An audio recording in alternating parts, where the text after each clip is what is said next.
নমস্কার নমস্কার বন্ধুরা, প্রথমবার এরকম ভাবে বসে একটা ভিডিও বানাতে চলেছি আপনাদের জন্য। এই ভিডিওটা বানাচ্ছি তার একটা বিশেষ কারণ রয়েছে। কারণ বাইকিং অথবা রাইডিং এর সূত্রে প্রচুর গ্রুপে কিন্তু আমি আছি, এবং সেই সমস্ত গ্রুপে আমি কিন্তু বিভিন্ন পোস্টে নিজের কমেন্ট, নিজের বক্তব্য শেয়ার করে থাকি। তো এক্সপালস রাইডারের একটা গ্রুপ আছে অফিসিয়াল, সেখানে একজন এক্সপালস রাইডারের পাঞ্চার হওয়ার এক্সপিরিয়েন্স জানতে চাওয়া হয়েছিল। তো কোথাও গিয়ে আমি সেখানে বলেছিলাম যে আর পাঞ্চারের কোনো ভয় নেই, কারণ আমার এক্সপালস এখন পাঞ্চার প্রুফ, অর্থাৎ টিউবলেস। এটা লেখার পরেই কিন্তু বহু মানুষ আমাকে পার্সোনালি মেসেজ করে জানতে চেয়েছেন যে কিভাবে আমার এক্সপালস টিউবলেস হলো। অনেকে সেখানে কমেন্ট করেছেন, কমেন্টে রিপ্লাই করেছেন যে কিভাবে হলো। আমি যেন অবশ্যই তাদেরকে জানাই। এবং আমিও কোথাও না কোথাও ভাবছিলাম যে আমার এই টিউব টায়ার থেকে টিউবলেস করার যে এক্সপিরিয়েন্স, সেটা যদি আমি সবার সঙ্গে শেয়ার করি তাহলে সেটা অনেক মানুষের কাজে লাগতে পারে। দেখুন, এটা একটা এক্সপিরিয়েন্স বলতে পারেন, বা এটা একটা এক্সপেরিমেন্ট বলতে পারেন। অনেক কিছুর মধ্যেই কিন্তু এই ব্যাপারটা শেষ অবধি কোথাও গিয়ে সাকসেসফুল হতে পেরেছি, এবং খুব কম খরচের মধ্যে এখন আমার এক্সপালস টিউবলেস কনভার্সনে সাকসেসফুল হয়েছে, এবং সেটাও হয়েছে মাত্র 500 টাকায়। ইয়েস, মাত্র 500 টাকায়। এবং প্রায় 10,000 কিলোমিটার হয়ে গেছে আমি সাকসেসফুলি চালাচ্ছি। এবং আমার পেছনের চাকায় একটা পাঞ্চার পর্যন্ত হয়েছিল, এবং সেই পাঞ্চারটা আমি কিন্তু ঠিক করেছি। এবং পাঞ্চারটা যতক্ষণ ছিল ততক্ষণ পর্যন্ত কোনো এয়ার লিক হয়নি। কিন্তু সেই সময় দুর্ভাগ্যবশত আমি ভিডিও করতে পারিনি। পরবর্তীকালে অবশ্যই যদি পাঞ্চার হয় তাহলে সেটার ভিডিও করে আমি আপনাদের সামনে তুলে ধরবো যে এইরকম কনভার্সেশনে, এইরকম কনভার্সন হওয়ার পর যদি আপনার চাকায় পাঞ্চার হয় সেটা আপনাকে আদৌ ঠিকঠাক সলিউশন দিতে পারছে কিনা, বা সেই জায়গায় ফ্ল্যাট হয়ে যাচ্ছে কিনা টায়ারটা। তো মেন আজকে যে বিষয়টা নিয়ে কথা বলবো, যে কিভাবে আমি এই এক্সপালস টিউব টায়ারকে টিউবলেসে কনভার্ট করলাম। এই ভিডিওটাতে পর পর পয়েন্ট এবং পর পর ভিডিও এবং অডিও দিয়ে আমি আপনাদের বোঝানোর চেষ্টা করব আমার পক্ষে যতটা সম্ভব। এবং এর পরেও যদি কোনো কনফিউশন থেকে থাকে তাহলে অবশ্যই আপনারা কমেন্ট করে জানাবেন, আমি চেষ্টা করব উত্তর দেওয়ার। আর দ্বিতীয় কথা হচ্ছে, পুরো ভিডিওটা কিন্তু দেখতে হবে। একটা দুটো স্টেপ যদি আপনি স্কিপ করে যান তাহলে কিন্তু বুঝতে অসুবিধা হতে পারে। এবং আমার মনে হয় যে আপনারা বাড়ির কাছে যে কোনো মেকানিককে দিয়ে এই কাজটা করাতে পারেন, যারা টিউব বা টায়ার খুলতে পারে।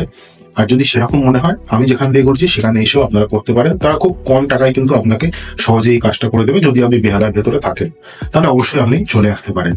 তাহলে কিছুক্ষণের মধ্যে আমি ভিডিওটা শুরু করব, এবং সেই ভিডিওর মধ্যে পুরো কনভার্সন প্রসেসটা আমি আপনাদেরকে দেখাবো।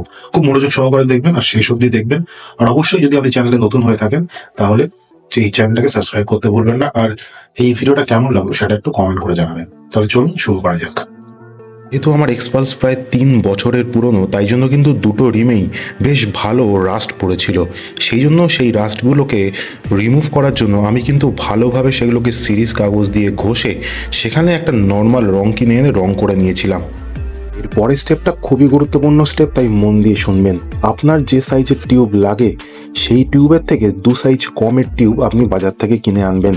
আমি এক্সপালসের জন্য এনেছিলাম পেছনের চাকায় 16 সাইজের টিউব। সেই টিউবটাকে ওপর দিকে একটা ছোট্ট ফুটো করে তারপরে পুরো টিউবটাকে কেটে সেই টিউবটাকে খুলে ফেলবেন। এরপরে টিউবটাকে রিমের ওপর চাপিয়ে দিয়ে তার উপরে যদি আপনি ঠিকঠাকভাবে টায়ারটাকে চাপিয়ে দিতে পারেন তাহলেই খেলা শেষ। এরপরে হাওয়া দিয়ে চেক করে নিন যে হাওয়া লিক হচ্ছে কিনা। এক্ষেত্রে আপনি খানিকটা মোবিল ইউজ করতে পারেন, যাতে কিন্তু টিউবটা রিমের মধ্যে চাপাতে খানিকটা সুবিধা আপনার হতে পারে। এই একই পদ্ধতি প্রয়োগ করে আপনি সামনের চাকাতেও কিন্তু টিউবলেস টায়ার বানিয়ে নিতে পারেন। চলুন দেখে নিই সেই ভিডিও।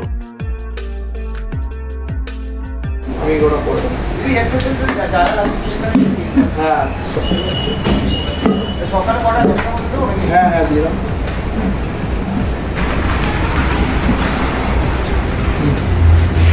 দুজন মিলে ধরেন, সেটা ভিডিও করতে হবে না।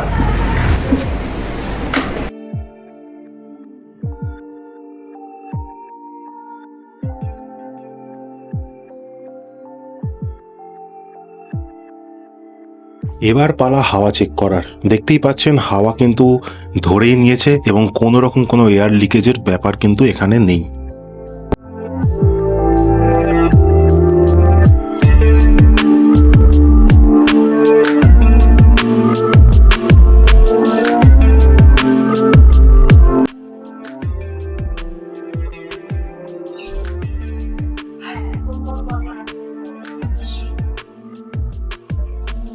আপনার সামনে এই মুহূর্তে আপনি যে চাকাটা দেখতে পাচ্ছেন, এই চাকাটা কিন্তু পুরোপুরিভাবে টিউবলেস হয়ে গেছে। শুধুমাত্র এই চাকাটাই নয়, এর সামনের চাকাটাও কিন্তু এই গাড়ির একটা টিউবলেস চাকা। এবার আসা যাক খরচে। পেছনের যে টিউবটা আমি কিনেছিলাম সেটাতে আমার খরচ হয়েছিল 200 টাকা, এবং সামনের যে টিউবটা আমি ইউজ করেছি সেটা আমার পেছনের যে টিউবটাই ছিল, তো সেটার দামও যদি আমি ধরে নিই 250 টাকা, তাহলে 450 টাকা। আর যে দোকান থেকে আমি এটা ফিটিং করিয়েছি সেখানে নিয়েছি 100 টাকা, তার মানে টোটাল হচ্ছে 550 টাকা। এবং এই 550 টাকা খরচা করে কিন্তু আপনিও আপনার এক্সপালসটাকে টিউবলেস করতে পারেন। কিন্তু হ্যাঁ, এখানে কিন্তু আমি একটা রিস্ক নিয়ে একটা এক্সপেরিমেন্ট আমি আমার গাড়ির সঙ্গে করেছি। আপনাকেও যে এই সেম রিস্ক নিয়ে এক্সপেরিমেন্ট করতে হবে এমন কোনো বাধ্যবাধকতা নেই। আপনার যদি মনে হয় যে হ্যাঁ আপনি এই রিস্কটা নিতে পারবেন, তাহলেই করবেন, না হলে কিন্তু করবেন না। এরকম কোনো ব্যাপার নেই যে সবাই যেটা করছে আপনাকেও সেটা করতে হবে। সবাই যেটা করছে সেটা আপনার জন্য অ্যাপ্লিকেবল কিনা সেটা ভেবে তবেই আপনি কিন্তু ডিসিশনটা নেবেন।